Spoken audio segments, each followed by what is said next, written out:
So what Autumn is demonstrating today is what's called a portable X-ray fluorescent spectrometer, and it is a low-power X-ray gun which enables us to make elemental determinations of the soil in 40 to 60 seconds. In doing this type of analysis, we hold the instrument directly on the soil and pull the trigger. When the red light is flashing, that means the X-rays are actually coming out of the instrument and striking the soil. The types of elements we look at are plant essential elements, but also heavy metals, which can cause environmental degradation. One type of analysis that we do a lot of with portable X-ray fluorescence is what we call spatial analysis. Each place that we go across a given field, we collect the X-ray fluorescence data, the elemental data, and at every location we collect a GPS point. So we associate the elemental data with the specific surface on the face of the earth. That's important for a farmer when they're looking at plant essential nutrients and maybe areas of nutrient deficiency. It's also important when we have some sort of a spill where we're looking at environmental contamination and we want to know where the largest plumes of contaminants occur.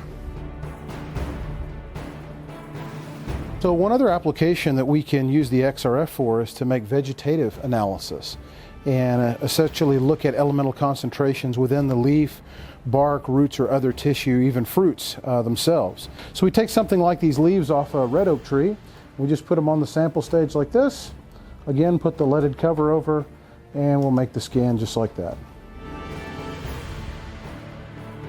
Okay, so the light is off. That means we can take the sample out. And again, if we look on the screen right there, we'll see all the different elements that were found in that vegetative sample. So what we have here is what's called a visible near-infrared diffuse reflectance spectrometer. And what this is essentially doing is emitting a white light, and this is both visible and near-infrared light that comes out of this instrument.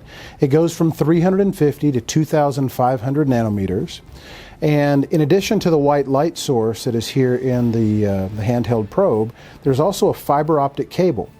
And what happens is the light comes out of the instrument, it strikes the surface of whatever we're scanning, and some of that light is reflected back through this fiber optic cable to the spectrometer, which then measures the wavelengths of light very precisely. So in order to use this instrument, the first thing we do is we do what's called white referencing. This is a calibration for the instrument. So from there, we're ready to scan our first sample. And in order to do this, we just want to hold the contact probe down in the sample and then engage the spectrometer. The scan itself takes about 4 seconds. And we already have that data collected. Then what we typically do is rotate the sample and scan again, and then scan one additional time. The reason we do 3 scans is we want to take an average of those 3 scans. There are still small little flakes of organic matter, roots and iron manganese concretions and things within the soil, and so we don't want any one tiny little piece of material to substantively affect the results. So we have those scans made.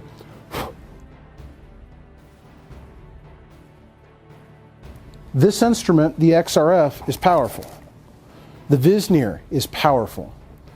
But what my research team has discovered is when you put these 2 data sets together, the predictive capability increases and is greater than either instrument independently. So what we essentially have filed a patent on is taking the Visneer and the XRF and coupling those like this. So that for a given soil sample like this one, okay, when we place the instrument there and we scan the soil, we're acquiring the Visneer signature and the XRF elemental data simultaneously. Then once we acquire that data, we use some advanced statistical processing to predict more than a dozen different soil properties. Plant essential elements, cation exchange capacity, pH, salinity, gypsum content, calcium carbonate content, soil textural separates. We can do all of that with the elemental data that we acquire with the XRF instrument and the Visneer spectrum, which we collect with the Visneer spectrometer.